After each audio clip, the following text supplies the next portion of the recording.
Yes, precisely. Our conception of religion is very much linked to the notion of exclusive truths and the truth claims. And this is the way that liberalism has basically argued, that you need to get rid of religion because they cannot negotiate their truth claims, and therefore they cannot be part of a consensus building in the polity. This is the fundamental notion against religion is come from this notion of the truth claims. They are unnegotiable. And that has to do with somehow liberalism being more open and that religious pluralism leads to conflict.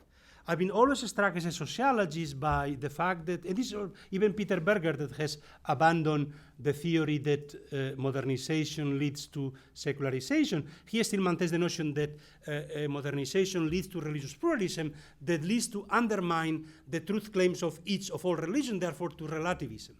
I've always found this argument suspect because America is probably the more religiously pluralistic society in the world, and India. These are the two most religiously pluralistic, and none of them are very relativistic or very nihilistic. They're extremely, so somehow you could have all religions, all of them claiming to be true, and somehow all of them being sure that their religion is the true one, but somehow accepting the truth claims of the others. So actually it is in the context of precisely religious homogeneity where you give no chance to the religions of the others, because by definition you define them as simply untruth. And so what India and China show as models, India, of course, is the religion itself that defines itself as the pantheistic religion of all that can incorporate all religions.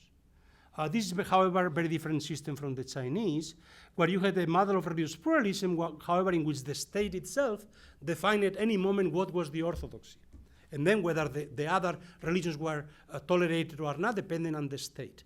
India never had a centralized state that defined those things. It was more a question of a common civilization, but it was, I mean, we know Hinduism as a system only really emerges as a system, as an ism only emerged in the 19th century, and it itself was hundreds of different types of religious structures that they were unified as traditions and as rituals later. So yes, it is true that both, at least systems, have a different model of regulation of religion by the center. One doesn't have a center that regulates religion, unlike, and in this respect very similar like America, doesn't have a center that regulates religion, free exercise. In China you don't have a national religion. In fact, the only thing that unified them was the so-called three teachings that sometimes were put together, Confucianism, Buddhism, and Taoism. But the interrelation between the two, at which point which of them was hegemonic, has changed through history. And always Christianity comes in and undoes the process differently.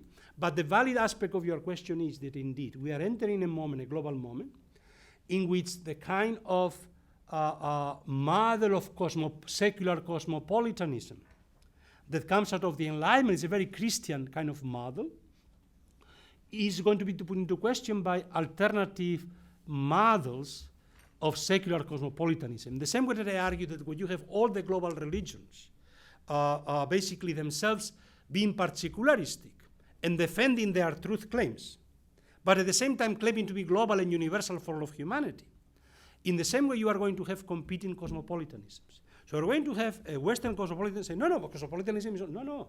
You have Western cosmopolitanism, you have Chinese cosmopolitanism, you have Indian, and they are going to compete with one another in different conceptions of what the cosmopolitans, the globe should look like.